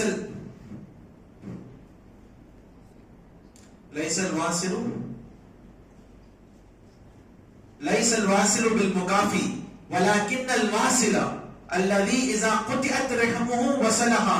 بخاری شریف کی حدیث، حضرت عبداللہ بن عمر رضی اللہ تعالیٰ عنہ سے روایت ہے کہ حضور فرماتے ہیں رشتہ جوڑنے والا وہ نہیں جو بدلا چکا ہے۔ یعنی میں آپ کو دعوت دے رہا ہوں، تو یعنی رمضان کی 1ویں کو دعوت دیا میں، حضرت آپ آنا ہمارے گھر میں، آ کر آپ افطاری کرنا، تو آپ کیا کہ 10ویں رمضان کو مجھے بلائے۔ یہ جو ہے صلہ رحم قائم کرنا نہیں ہے۔ صلہ رحم قائم کرنا کیا ہے؟ میری اور آپ کی اچھی رشتہ داری ہے، میں نے رشتہ داری توڑ لی، میں بات نہیں کرتا، میں ان کو بلا رہا ہوں، ان کو بلا رہا ہوں، ان کو بلا رہا ہوں، ان کو بلا رہا ہوں، ان کو چھوڑ دیا، تو یہ جو ہے رشتہ داری توڑنا ہے، توڑ رہا ہوں، تو یہ جو ہے مجھے بلا رہے ہیں کہ آپ آؤ، آپ ہمارے ساتھ جو ہے یہ کرو. یہ جو ہے رشتہ داری قائم کرنا ہے. کوئی رشتہ توڑے تو رشتہ جوڑنا، یہ رشتہ داری قائم کرنا ہے. حضور صلی اللہ علیہ وسلم فرماتے ہیں سل من قطعک، سل من قطعک، جو تم سے رشتہ توڑے تم جوڑو. کوئی آپ سے اچھا بات کر رہا ہے، اچھی گفتگو کر رہا ہے، آپ بھی اچھی گفتگو کریں گے، یہ لازمی بات ہے. کوئی آپ سے جو ہے گالی دے رہا ہے، آپ سے دور جا رہا ہے، لڑ رہا ہے، آپ کیا کریں گے؟ آپ اس سے جو ہے رشتہ جوڑنا ہے. تو توڑ رہا ہے، میں نہیں توڑتا، میں مصطفیٰ کے فرمان پر میں عمل کروں گا، میں اللہ کو راضی کرنے کے لیے تیرے ساتھ رشتہ جوڑوں گا. میں محبت تجھ سے کیوں کرتا ہوں؟ اللہ کو راضی کرنے کے لیے. اس لیے میں تو رشتہ جوڑے گا، رشتہ توڑے گا نہیں، میں جوڑوں گا. تو کتنا توڑتا ہے توڑ، تو تیری کتنی سختی دکھاتا ہے دکھا. میں حضور کا غلام ہوں، میں رسول اللہ صلی اللہ علیہ وسلم کا امتی ہوں. میں بھی رشتہ جوڑنے میں جو ہے میں کبھی پیچھے نہیں ہٹوں گا. تو کتنا توڑتا ہے توڑ، میں جوڑنے پہ آگے آتا رہوں گا. یہ ہونا چاہیے ہمیں. سلمن قطعک، جو تم سے رشتہ توڑے تم جوڑو. واتی من حرمک، جو تمہیں محروم کر دے. تمہارا حق ہے، تمہاری میراث تمہارے باپ نے چھوڑ کر گئی ہے، تمہیں محروم کر رہا ہے تمہارا بھائی، تمہاری بہن کوئی محروم کر رہی ہے، محروم کر رہا ہے. اس نے پراپرٹی کے پیپر اٹھا کے اپنے پاس رکھ لیے تاکہ بھائی کو نہ ملے، اپنے لاکر میں ڈال کے بند کر دیا تاکہ بھائیوں کو نہ ملے. جو بلڈنگ ہے وہ بھی کہتے وہ بھی مجھے دے دو، یہ بلڈنگ ہے وہ بھی مجھے دے دو، جتنا آتا ہے آنے دو. سب ہڑپنے پر بیٹھی ہوئی ہے. حضور فرماتے ہیں واتی من حرمک، جو تمہیں محروم کرے تم دو. اسے تمہارا کردار بتاؤ، تم مصطفیٰ کے غلام ہو، یہ بتاؤ، یہ بتاؤ. حضرت ام المؤمنین عائشہ صدیقہ رضی اللہ، حضرت ام المؤمنین خدیجہ کبریٰ رضی اللہ تعالیٰ عنہ کے پاس حضور آئے. جب سب سے پہلے حضور پر وحی نازل ہوئی تو حضرت جبریل امین کیا کیے، حضور کو ڈال کے جکڑ دیے، ڈال کے 2 بار 3 بار جکڑے. اس کے بعد اقرا والا سورہ جو ہے نازل ہوا. حضور صلی اللہ علیہ وسلم کانپ رہے تھے، کپکپی تاری ہوئی تھی، ہدر رہے تھے، ٹھنڈ لگ رہی تھی. حضور کھڑا ہے، آ کر فرمایا زملونی زملونی، مجھے چادر اڑاؤ، چادر ڈالو مجھ پر، چادر اڑاؤ. حضور نے فرمایا کہ حضرت خدیجہ رضی اللہ تعالیٰ عنہ دیکھ کر فرمایا واللہ لا یخزیک اللہ، اللہ آپ کو رسوا نہیں کرے گا. انک لتصل الرحم وتحمل الکل وتکسب المعدوم، کہ بے شک آپ جو ہے صلہ رحم قائم کرتے ہیں، آپ رشتہ داری جوڑتے ہیں. جس کے پاس جو ہے جو معذور ہے اس کے لیے آپ جو ہے اس کا سامان اٹھاتے ہیں، اور کسی کے پاس پیسے نہیں ہوتے، جو نادار ہے، مفلس ہے، غریب ہے، فقیر ہے، مسکین ہے، اس کے لیے آپ کماتے ہیں. تو یہ حضور کے صفات ہے کہ رشتہ داری جوڑنا، لوگوں کے لیے جو ہے کمانا، لوگوں کو پیسے دینا اور غریبوں کی مدد کرنا، جو معذور ہے ان کی مدد کرنا. یہ مصطفیٰ کی سنتوں پر میں عمل کروں گا. تم محروم کر رہے ہو، میں تمہیں دوں گا. میں دکھاتا ہوں، میں اپنا ضرب دکھاتا ہوں. تمہارا ضرب کیا ہے؟ ہڑپنا. میرا ضرب کیا ہے؟ دینا. میں مصطفیٰ کا امتی ہوں، یہ دکھاؤں گا. حضور فرماتے ہیں باتی من حرمک، جو تمہیں محروم کرے تم اسے دو. واعف عمن ظلمک، تم پر جو ظلم کرے تم اسے معاف کر دو. تمہارے پاس ظلم کر رہا ہے کوئی، دن رات آفس میں بیٹھے ہیں، تم پر ظلم کر رہا ہے کوئی، یہ بھی کام کرو، وہ بھی کام کرو، اس کا بھی کام کرو، اس کا بھی کام کرو. حضور فرماتے ہیں معاف کر دو. تمہارے پر تمہیں تنگ کر رہا ہے، تمہارے گھر کے سامنے لا کے کچرا ڈال رہا ہے، حضور فرماتے ہیں معاف کر دو. تمہیں جو ہے تمہیں رشتہ کہیں کرنے جا رہے، وہ رشتہ توڑ رہا ہے، تمہارا نام بدنام کر رہا ہے، حضور فرماتے ہیں معاف کر دو. وَأَحْسِنْ إِلَىٰ مَنْ أَسَاءَ إِلَيْكَ، اور اس کے ساتھ حسن سلوک کرو جو تمہارے ساتھ برائی کرے. کتنی اچھی تعلیمات ہیں اسلام کی. ایسی تعلیمات کسی مذہب میں نہیں ہے. ہر کوئی کچھ نہ کچھ اچھائی دکھاتا ہے، لیکن تمام اچھائیوں کے ساتھ کوئی مذہب ہے تو وہ دین اسلام ہے. سبحان اللہ. یہ اتنے مذہب چلتے ہیں نا، کیسے چلتے ہیں؟ اس میں کچھ نہ کچھ اچھائیاں ہوتی ہیں، ورنہ کوئی مذہب نہیں چلتا. پورا کا پورا مذہب اگر برائیوں پر ہوتا، خالی کوئی مذہب کہتا کہ ڈانس کرو، ناچو، گاؤ، ننگے پھرو، برائیاں کرو، زنا کرو، شراب پیو، نہیں چلتا وہ مذہب. کب چلتا ہے؟ جب اس میں اچھائیاں ہوتی ہیں، جب کہتے ہیں کہ سچ بولو، جھوٹ مت بولو، چوری مت کرو، ڈکیتی مت ڈالو، ماں باپ کی تعظیم کرو، تب چلتا ہے. یہ اچھائیاں کہاں سے آئی؟ یہ اسلام کی اچھائیاں اس میں آئی ہیں. سب سے پہلے دین جو دنیا میں آیا اسلام آیا. آدم علیہ السلام کیا لے کر آئے؟ اسلام لے کر آئے.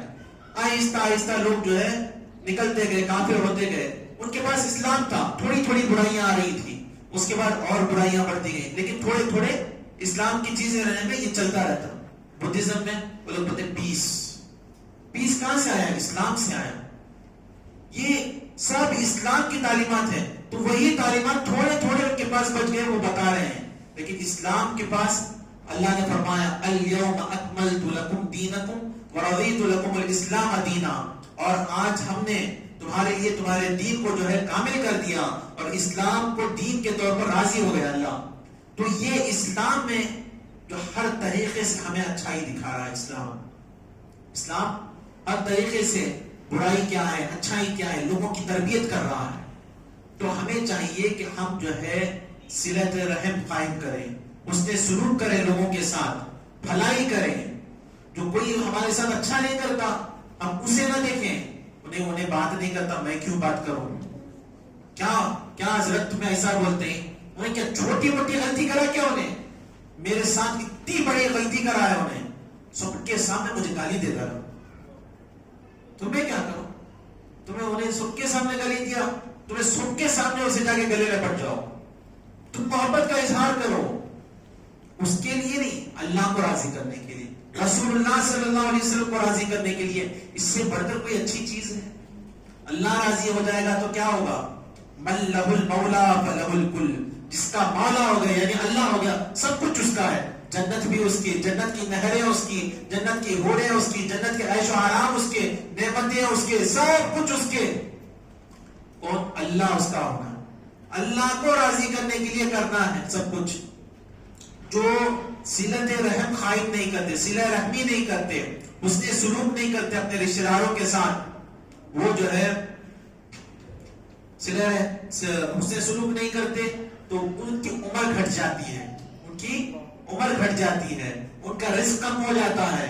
اللہ تعالیٰ کے پاس حدیث شریف میں آیا کہ جب اللہ تعالیٰ نے رحم بنایا، رحم یعنی یوٹرس، اور رحم بنایا تو اسی سے جو ہے صلت رحم یعنی صلہ رحمی، تو رحم بنایا تو یہ ان کا پاسداری رکھنا ہے نا. تو عالم میں، اس عالم میں اس کو شکل ایک تھی، اس عالم میں صلہ رحمی یہ حسن سلوک کی کوئی شکل نہیں.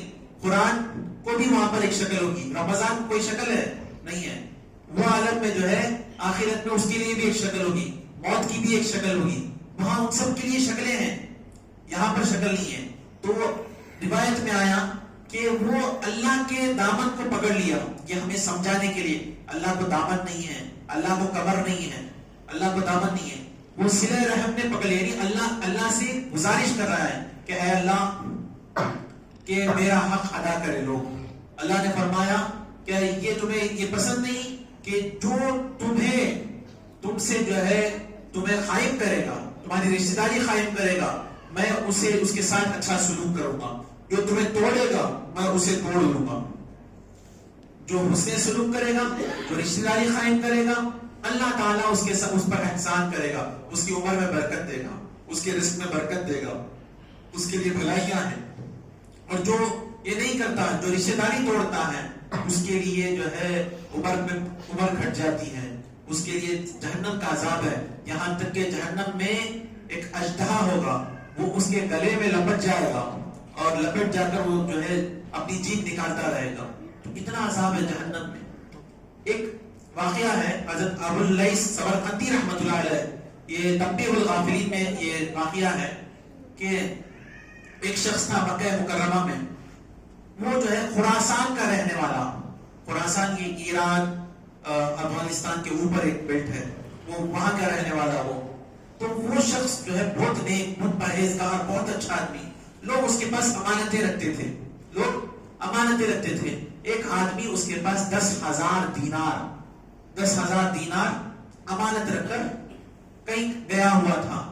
جا کر واپس آیا تو معلوم ہوا کہ اس شخص کا انتقال ہو گیا. جو نیک آدمی تھا خراسان کا، اس کا انتقال ہو گیا. اب وہ کیا کیا، اب انتقال ہو گیا، جا کے اس کے بچوں کے پاس جا کر پوچھا کہ دیکھو میں تمہارے والد کے پاس 10,000 دینار امانت کے طور پر رکھ کے گیا تھا، مجھے کہیں جانا تھا تو میں امانت کے طور پر رکھ کے گیا تھا، وہ مجھے دے دو۔ میں نے کہا کہ ہمیں تو معلوم نہیں، ہمارے والد صاحب نے تو کوئی امانت نہیں رکھی، وہ تو دنیا سے چل بسے، کوئی نہیں رکھے ہمارے پاس کوئی امانت، وہ نہ کچھ بتائے ہیں نہ گھر میں کچھ ہے، کوئی ایسا پیسہ نہیں ہے۔ تو یہ شخص بہت پریشان ہوا، پریشان ہونے کے بعد وہ مکہ کے علماء کے پاس گیا اور جا کر کہنے لگا کہ حضرت یہ بات ہے کہ وہ شخص کے پاس جو خراسان کا رہنے والا ہے، اس کے پاس میں نے 10,000 دینار امانت کے طور پر رکھے، اس کا انتقال ہو گیا، اس کے بچے جو ہے بول رہے ہیں کہ نہیں رکھا ہے، کچھ بھی پیسے نہیں ہے وہاں پہ، تو اب کیا کروں میں؟ تو انہوں نے کہا کہ شاید وہ نیک آدمی ہے، وہ جنت کو چلے گیا ہوگا، نہیں جنتی ہوگا وہ، تم ایک کام کرو، کل رات کا 1/2 حصے گزرنے کے بعد، جب رات کا تیسرا حصہ شروع ہوتا ہے، اس ٹائم پر زمزم کے کنویں کے پاس آؤ، زمزم کا جو کنواں ہے ادھر آؤ، آ کر وہاں پر اس آدمی کا نام لو، نام لے کر پکارو، وہ تمہیں جواب دے گا۔ معلوم ہونا چاہیے کہ جب مسلمان انتقال ہو جاتے ہیں تو جتنے اچھے رہتے ہیں مسلمان، اس کے برابر ان کی روحیں رہتی ہیں۔ اگر مسلمان نارمل تھا، زیادہ اچھا نہیں، خبر کے پاس رہے گی روح، اور تھوڑا اچھا تھا زمزم کے پاس روح رہے گی، اور اچھا تھا تو پہلے آسمان پر، اور اچھا تھا دوسرے، اور اچھا تھا تیسرے، چوتھے، ساتویں، اسی طرح عرش پر، اس طرح جو ہے روحیں پرواز کرتی ہیں۔ جتنا اچھا مسلمان اتنی بلند روح رہے گی، اس کی بلند مقام پر رہے گی۔ تو بولے کہ جاؤ زمزم کے کنویں کے پاس جا کر بولو اے فلاں بن فلاں، بلکہ پکارو، وہ جواب دے گا۔ یہ شخص جاتا ہے، جا کر رات میں جو ہے پکارتا ہے، کوئی آواز نہیں آ رہی، کوئی جواب دینے والا نہیں ہے۔ تو ایسے ہی ایک دن کیا، دوسرے دن کیا، 3 دن کیا، 3 دن کرنے کے بعد پھر ان علماء کے پاس جاتا ہے، جا کے کہتا ہے حضرت ایسا میں نے 3 راتیں کیا لیکن کوئی جواب نہیں آیا۔ تو وہ عالم صاحب جب سننے کے بعد انہوں نے افسوس کے طور پہ کہا انا للہ و انا الیہ راجعون، کہ شاید وہ بندہ جو ہے اب جہنمی ہے، تو تم ایک کام کرو، یمن جاؤ۔ یمن معلوم ہے نا؟ تو یمن میں ایک مقام ہے صنعاء کے پاس، ایک مقام ہے جس میں وہاں پر ایک کنواں ہے، اس کنویں کا نام ہے بروبوت۔ وہاں پر جو ہے بری جہنمیوں کی روحیں رہتی ہیں، وہاں پر جاؤ، جا کر وہاں پر پکارو، وہ جواب دے گا۔ وہ شخص یمن جاتا ہے، کیونکہ اماؤنٹ بہت بڑی ہے نا، 10 روپے 20 روپے تو چھوڑ کے رہ گئے، 10,000 دینار ہوتے سونے کے کوائنس۔ یمن جاتا ہے، جا کر اس کنویں کے پاس پکارتا ہے اے فلاں بن فلاں، جیسے ہی پکارنا تھا کہ وہ جواب دیتا ہے، جواب دے کر یہ پوچھتا ہے کہ جو امانت میں نے رکھی تھی میں تمہارے پاس، وہ امانت کہاں ہے؟ تو وہ کہتا ہے کہ میں نے امانت تمہاری میرے گھر میں فلاں مقام پر کھود کر رکھ دی، میرے بچوں کو بھی نہیں بتایا میں، کیونکہ کہیں امانت میں خیانت نہ کر دے، تم آؤ گے تو دینے کے لیے میں امانت۔ کتنا اچھا آدمی ہے، لوگوں کی امانت ہڑپنا نہیں چاہتا، نہ میں مرنے کے بعد میرے بچوں میں جائے یہ بھی نہیں چاہتا، امانت حقدار تک پہنچنا ہے، اس لیے میں نے وہاں پر رکھ دیا، تم جاؤ میرے بیٹے کو بولو کہ فلاں جگہ پر ہے، کھود کر نکال لو۔ تو یہ آدمی پوچھنے لگا تم تو اتنے نیک پرہیزگار اچھے آدمی تھے، تم کیوں اس مقام پر آ گئے؟ ہم تو تمہیں جنتی سوچتے تھے، کیوں آ گئے؟ تو اس نے کہا کہ میرے چند رشتہ دار جو ہے خراسان میں رہتے تھے، میری ان سے انبن ہو گئی تو رشتہ ٹوٹ گیا، میں ان سے رشتہ جوڑنے سے پہلے مجھے موت آ گئی، اسی حالت میں کہ میں نے رشتہ نہیں جوڑا موت آ گئی، تو اللہ تعالیٰ نے مجھے یہ عذاب دیا، اللہ نے مجھے یہ عذاب دیا۔ اللہ اکبر۔ آج ہمارا حال کیا ہے؟ منہ کھولے تو جھوٹ، دیکھے تو بد نظری، سنے تو گانے، یہی کام ہے ہمارا، نمازیں نہیں، روزے نہیں۔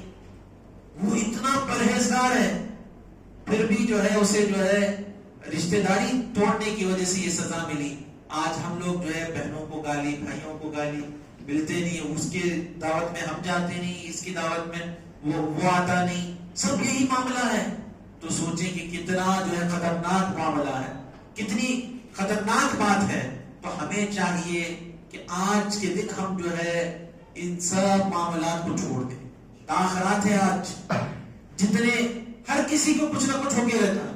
کبھی کوئی بہن کچھ بول کے رہتی وہ دل میں رکھ کر وہ اس کو ڈیولپ کرتے ہیں.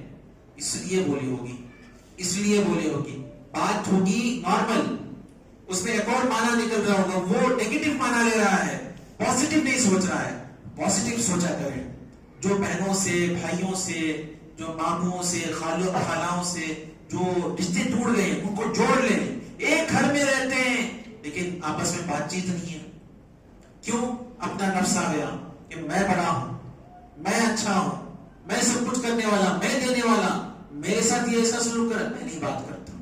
میرے انڈر آنا نہیں آئے تو میں نہیں بات کرتا, میں دیکھتا تک نہیں. یہ اچھی بات نہیں, یہ اللہ رسول کو راضی کرنے والی بات نہیں ہے. یہ ہمیں چاہیے کہ ہم جو ہے اللہ رسول کے لیے محبت سے پیش آئیں.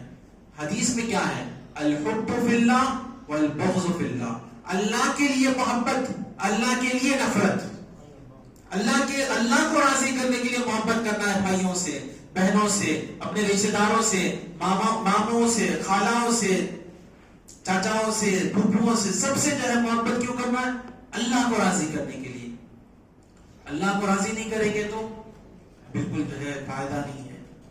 یہ جو ہے زندگی کا مقصد پورا نہیں ہوتا. یہ زندگی ہمیں ملی کیوں ہے؟ عبادت کے لیے. عبادت کیا ہے؟ اللہ کو راضی کرنا, اللہ کی خوشنودی, یہ عبادت ہے. تو ہمیں اس زندگی کا مقصد کب ملے گا؟ جب ہم اللہ کو راضی کریں گے. تو آج کے دن ہم جو ہے پکا ارادہ کر لینا کہ رمضان المبارک کی رات ہے. یہ اللہ نے کیوں دیے؟ ہم تقوی شعار بننے کے لیے. ہماری جو برائیاں ہیں وہ سب چلے جائیں. ہم جو ہے اچھے بننے کے لیے یہ رمضان دیا ہے.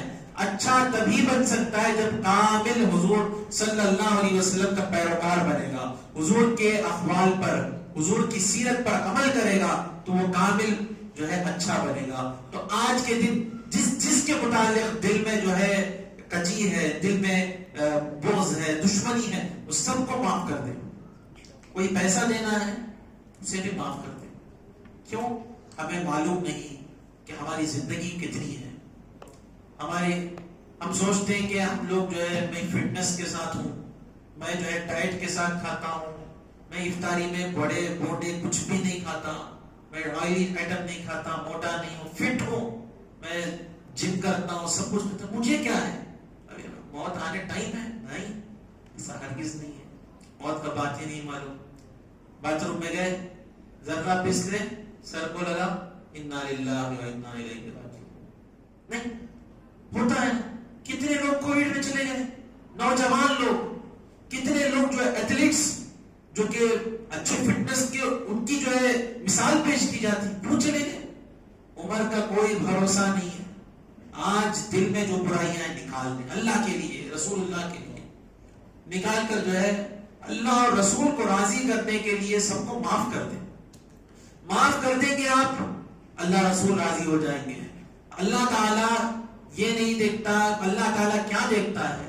کوئی بندے کی کوئی ایک اچھائی مل جائے اسے معاف کرنے کے لیے. ایک شاعر کہتا ہے کہ رحمت حق بہانہ نی جوید, رحمت حق بہا نمی جوید. اللہ کی رحمت بہانہ ڈھونڈتی ہے کہ میں کیسے معاف کروں اسے, میں اس چیز کے لیے اسے معاف کر دیتا ہوں, اس نے یہ اچھائی کہ اسے معاف کر دیتا ہوں. بہانہ ڈھونڈتی ہے. رحمت حق بہانہ نمی جوید. اللہ جو ہے پیسہ نہیں مانگتا, اللہ کی رحمت پیسے نہیں مانگتی کہ یہ وہ نیکی کرے گا ہی تو میں اسے جو جنت میں بھیجوں. نہیں, کوئی ایک اچھائی وہ جو ہے اسے جو ہے اللہ معاف کر دیتا ہے. تو ہمیں چاہیے کہ ہم جو ہے کچھ نہ کچھ ہمارے ساتھ, ایک اللہ کے ساتھ ہمارا ایک کچھ رشتہ ہونا چاہیے, ایک کچھ عمل ہونا چاہیے جسے ہم بتائیں کہ مولا تجھے راضی کرنے کے لیے, تیرے محبوب کو خوش کرنے کے لیے میں نے یہ کام کیا, تو جو ہے مجھے معاف کر دے, میری مغفرت فرما دے. قیامت کے دن ایک آدمی آئے گا, اس کے گناہ اتنے زیادہ کہ دفتر جو ہے حد نگاہ تک کھلے گی, گناہ ہی گناہ, حد نگاہ تک اس کی دفتر, اس کی رجسٹر کھلتے جائیں گے, گناہ لکھا ہے. اب یہ جو ہے مایوس ہو گیا, کچھ بھی ہے نہیں, ترازو میں رکھیں گے تو کیا ہے, صرف گناہ ہے. مایوس ہو گیا, وہ خود پلٹ کے جا رہا ہے جہنم کی طرف. اب کہاں گناہ کی ہی نہیں ہے تو کیا ہوگا, جہنم میں جانا, مایوس ہو کے جا رہا ہے. اللہ نے فرشتوں سے کہا کہ وہ ایک کارڈ اٹا پیپر لے کر آؤ. ایک پیپر فرشتے لا کر جو ہے ترازو کے دوسرے پلڑے پر رکھ دیا. یہ گناہوں کا انبار لگا ہوا ہے، وہ لگا ہوا ہے، تو یہ ایک چھوٹا سا ٹکڑا پیپر کا لا کے رکھ دیا، یہ اوپر چلا گیا. یہاں کا ترازو وزن ہوگا تو کیا ہوگا؟ نیچے آتا ہے. قیامت میں جو میزان ہے جب وہ بھاری ہوگا تو وہ اوپر جائے گا. یہ اوپر چلا گیا، گناہ جو ہے ہلکے ہو گئے. یہ پسندہ ہے، یہ بندہ جو ہے، یہ شخص تعجب میں آ گیا، حیرت ہو گیا، حیرت انگیز ہو گیا. وہ کیا یہ کس طرح مجھے جو ہے یہ اتنا بھاری ہو گئے، اور اتنی رتی چیز، اتنا رتی پیپر. تو پوچھا کہ اے اللہ یہ ایسی کون سی نیکی ہے جو میں نے کی ہے جو اتنا بھاری ہے؟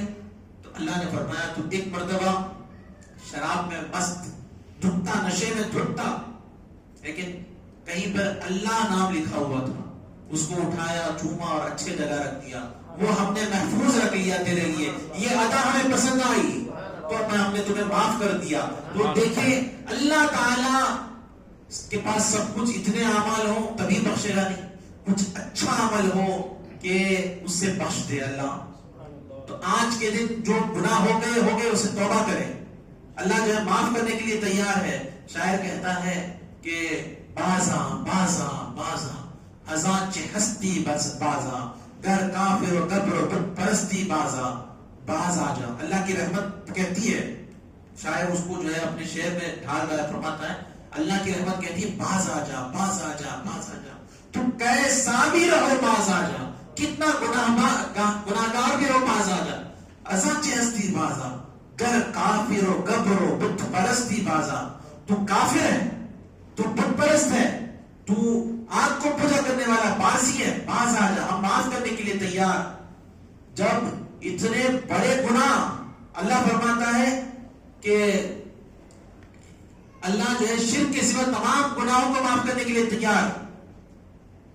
اللہ شرک کے سوا تمام گناہوں کو معاف کرنے کے لیے تیار. تو جب شرک کو ہی معاف کر رہا ہے، شرک کر رہا ہے کوئی، توبہ کر رہا ہے، اللہ معاف، تمام گناہ اس کے پرانے معاف. کوئی آتش پرست ہے، معاف. کافر ہے، معاف. توبہ کر لیا، کلمہ پڑھ لیا، اسلام میں داخل ہو گیا، معاف. اب بندہ اتنے سال ایمان کے ساتھ عمل کر رہا تھا، اتنے سال جو ہے کچھ نہ کچھ عبادتیں کر رہا تھا، مصطفیٰ کریم صلی اللہ علیہ وسلم کی پیروی کر رہا تھا. اب وہ جو اپنے گناہ ہو گئے ہیں، شرک جیسے بڑے گناہ نہیں ہیں، دوسرے گناہ ہیں، جب وہ توبہ کرے گا اور سدھر جائے گا تو اللہ تعالیٰ ضرور معاف کرنے کے لیے تیار ہے. علامہ اقبال فرماتے ہیں موٹی سمجھ کر چن لیے شان کریمی نے جو میرے تھے عرق انفعال. کہ اللہ تعالیٰ جب بندہ روتا ہے توبہ کے لیے، جب گناہوں پر روتا ہے، جو آنسو نکلتے ہیں اللہ وہ موتی کی طرح چن لیتا ہے. وہ آنسو کا بھی اللہ کے پاس مقام ہوتا ہے. تو آج کی رات جو ہے توبہ کریں، توبہ کر کر جو ہے جتنے رشتہ داروں کے ساتھ ہم نے بدسلوکی کی ہے، ہم نے جو ہے برا کیا ہے، ہم جو ہے ان کے ساتھ بات چیت نہیں کرتے، ان کے ساتھ ان سے معافی مانگ لیں. آدمی چھوٹا نہیں ہوتا. اللہ حضور فرماتے صلی اللہ علیہ وسلم من تواضع رفعہ اللہ، جو عاجزی کے ساری اختیار کرے، جو عاجزی اختیار کرے تو اللہ تعالیٰ اسے بلند کرتا ہے. معافی مانگنے والا چھوٹا نہیں ہوتا. عاجزی کے اختیار کریں، آپ ہمبل بنیں، آپ جو ہے ڈاؤن ٹو ارتھ ہو جائیں، اللہ تعالیٰ آپ کی عزت بلند کرے گا. یہ نہ سوچیں کہ وہ چھوٹی ہے میں کیوں جاؤں، وہ خود آئے گی تو میں معاف کر دوں گا، میں بات کر لوں گا. نہیں، ہمیں کیا کرنا ہے؟ سلمان قطعہ کا، جو تم سے توڑے ہمیں جوڑنا ہے.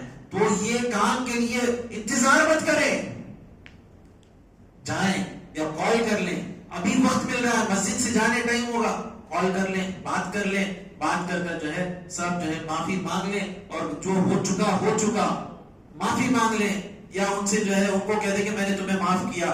مل کے رہتے ہیں، محبت سے رہتے ہیں، تو یہ باتیں کر لیں تو اللہ تعالیٰ جو ہے اسی ادا کو اللہ کو پسند آ گئی تو ہمارا بیڑا پار ہے، ہم جو ہے جنت کو چلے جائیں گے، ہمیں حضور کا ساتھ مل جائے گا. تو ہمیں چاہیے کہ ہم اللہ تعالیٰ کے لیے صلہ رحمی قائم کریں، رشتہ داری جوڑے. جو قاطع رحم ہوتا ہے، جو رشتہ داری توڑتا ہے تو اسے مغفرت نہیں فرماتا اللہ تعالیٰ. اسے پہلے جہنم کا عذاب بھگتنا ہے، پھر جنت کو چل جائیں گے نا حضرت.